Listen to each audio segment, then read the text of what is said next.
On Friday, we had read something very interesting. And I'm going to read the whole entire thing because I think it's important for a prediction that's going to be made about said lyrics. So let's go to 2 days ago, right? 3:15 hearing resumes with Judge Chika presiding. Attorney Toby Shute continues examination with Barnes. So, Shute brings up Mo3's Camp Capone interview. Barnes testified he believes that Mo3 was thinking when talking about dying. Shook asked Barnes if he has special powers to know what Mo3 is thinking in the Kemp Capone interview when Mo3 talks about thinking about dying. Barnes testified that the Kemp Capone interview was unique because that was the first time Mo3 talked about dying. Shook asked Barnes if he knew that Yella Beezy flew to California on November 4th, 2020. Barnes testified he thought it was November 10th, 2020. Barnes said Yella Beezy's Instagram Live in California on the day Mo3 died was trying to establish an alibi video. Barnes testified that there is no knowledge that Yella Beezy was involved in writing the song Laugh Now by Trapboy Freddy. Barnes also testified that he and the prosecution called Trapboy Freddy a co-conspirator in the case, but Trapboy Freddy has not been ever arrested throughout the 5-year investigation. But this is where it gets real interesting. There is no statute of limitation in a murder case, Barnes told Toby Shook. Barnes testified that he never said Yella Beezy has shooters, but he claimed he believes Yella Beezy able to. Barnes testified that he doesn't consider Yella Beezy a drill rapper. Barnes said he went through 7 albums of Yella Beezy to build a connection in this case. I'm looking for things to find a specific timeline around his feud. Barnes testified that no one would consider Yella Beezy a drill rapper. Barnes also testified he came across the song Gassed Up through text messages in November of 2023. Barnes testified he has no knowledge of when the song was originally created by Yella Beezy. Barnes testified that Yella Beezy was not on Trapboy Freddy's songs, Shirt, Hypocrite, or Laugh Now, all released after Mo3 passed. Barnes testified the version of Take 3 sent to Jerry Johnson by Yella Beezy was different from the Yella Beezy freestyle on the LA Leakers. Barnes testified he doesn't know when Yella Beezy created Take 3. The defense ends its redirect with Barnes. The prosecution and defense rest and close. Court adjourned until Tuesday at 9 a.m. But Nash, what the hell?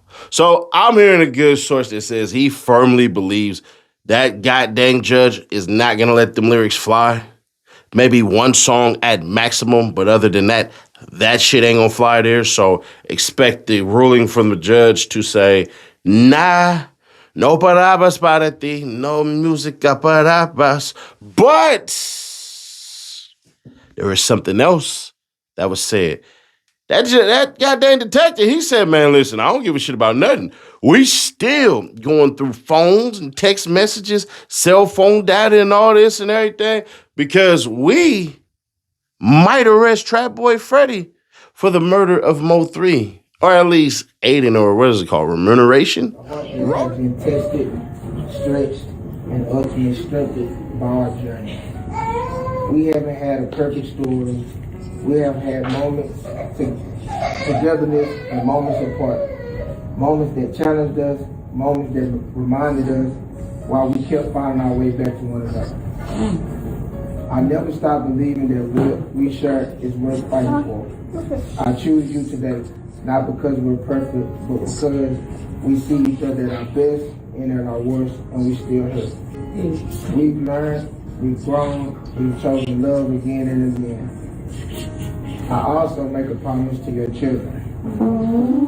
I promise to be a steady presence in their lives, to celebrate their victories, comfort them in difficult moments, and love them as my own.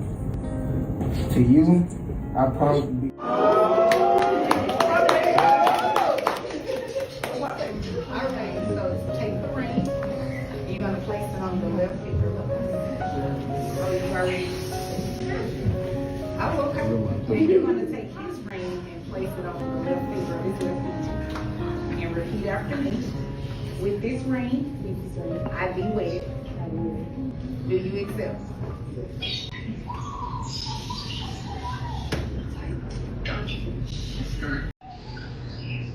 All right. Well, by the power vested in me and under the authority of the state of Texas and in front of all of your friends and family, I now pronounce you husband and wife. You may kiss your bride.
Be sure to like, comment, and subscribe.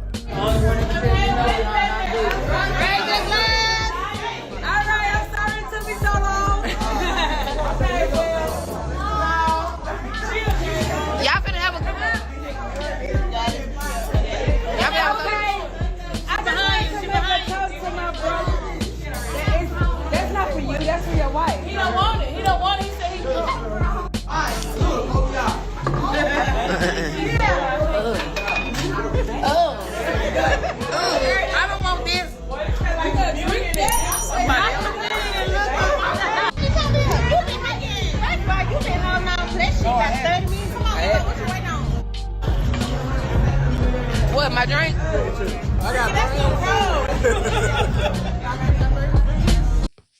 That is a protectorate? That means if she heard Trapboy Freddy say, yeah, I smoked MO3 or whatever, I had him paid or whatever the hell, if he had a confession or something like that, that's what they're doing if he gets arrested for this shit? Nash, that can't be a thing. Is that a thing? You're the hood lawyer, you're supposed to know these things, right? Right. In Texas, a spouse generally cannot be forced to testify against you in criminal cases due to spousal immunity and confidential marital communications privileges. However, these protections do not apply to civil cases like divorces and have major exceptions for domestic violence or crimes committed against household members. Texas law separates this protection into two distinct rules: spousal immunity, testimonial privilege. In criminal cases, a married person cannot be compelled to testify against their spouse, and the defendant's spouse can also invoke the privilege to prevent them from testifying. This applies to legally recognized marriages, including common law marriages, but it ends if you divorce. Marital communications privilege protects private conversations made during the marriage, even if divorced. Neither ex-spouse can be forced to testify about confidential things they discussed while married. Important exceptions: if you are the victim, voluntary testimony. If your spouse wants to testify against you voluntarily in a criminal trial, you cannot legally stop them. Crimes in furtherance of a crime, statements or actions intended to help commit a crime or hide a crime are not protected. And then in civil case matters, such personal injury or child custody battles, spouses can typically be called and forced to testify. Here's my belief. If Trapboy Freddy is to be arrested for the murder of MO3, I don't think that Trapboy Freddy would have did all them damn songs. It just doesn't, to me personally. Now, some of y'all can go, well, Nash, hey, there are rappers who've done songs and all of this shit and everything, and they've been arrested. Understood, and you'd be correct. You would get no argument from me. But to me, doesn't that just sound dumb as heck? If this is true, Trapboy Freddy will go down as by far the dumbest, stupidest rapper that we ever encountered, because you not only paid for somebody to be taken out of here, not only that, your ass decided to pull up to the murder scene with the roof missing.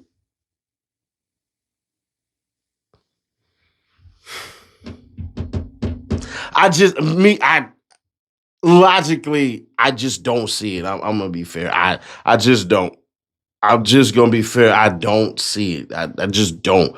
Is it possible? 100%. But the fact of the actions that he has taken during and after, nah, I think Trapboy Freddy more than likely would have liked to have seen MO3, and then somebody would have did something stupid, and then that's how it would have went. I'm not saying Trapboy Freddy is a super thug or a super gangster, anything like that. I'm not saying he's not. I'm not saying he is. I don't know Buddy anything like that. But to me, if they haven't found nothing yet, that means there is nothing that they can find. Because part of what that detective doesn't understand about what the hell he's saying is, if you essentially have 4 people arrested and 2 are going to serve life, what are we waiting on the 5th one for? Because what you're basically allowing Trapboy Freddy to do is destroy evidence, to basically leave the country, to go to a place where you can't extradite him, so there would be no justice or anything like that. I believe that detective was just talking shit and trying to basically scare Trapboy Freddy into flying straight because he's coming to testify. Now, more than likely, he gonna pull a Lil Woody, I don't recall, or anything like that, or he gonna keep it straight player and downplay all of this shit that was going on because we don't know what's real and what's not. According to what the detective is saying, MO3 liked to just antagonize and piss people off and act like he was, you know what I'm saying? So there's that part that exists. But the biggest thing that we all should be looking out for is the other people that are cooperating against Yella Beezy and Kawan White. It doesn't seem like Kawan White is telling, and it definitely doesn't make sense that Yella Beezy would be telling. But for them to bring up a song from 3 years later as a victory lap, the timing of it wouldn't it match goddamn Yella Beezy's type of shit? When Yella Beezy have gotten on, those songs are dropped around the same time that he dropped. To me, it just, I don't know. I would go find, if I'm Toby Shook, I would go find songs in the past before there was ever a beef, and then bring that song up the year and date it was created and ask, did you investigate anything as far as Yella Beezy goes with murders and putting bags on niggas' heads and all of this shit and everything? And if he says no, that can mean one of 2 things. He needs to go look, or there was never anything. But you run a hell of a risk. This is a life sentence, so it's really nothing to play about.